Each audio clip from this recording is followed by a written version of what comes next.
এই তো তুমি তো মেইন বলুন সুধাংশু তাড়াতাড়ি।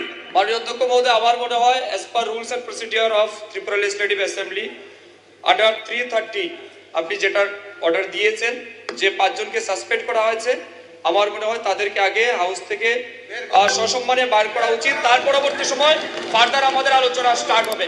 এর আগে কোনো আলোচনা স্টার্ট হওয়াটা আমার মনে হয় সমুচিত হবে না। Wait that's enough.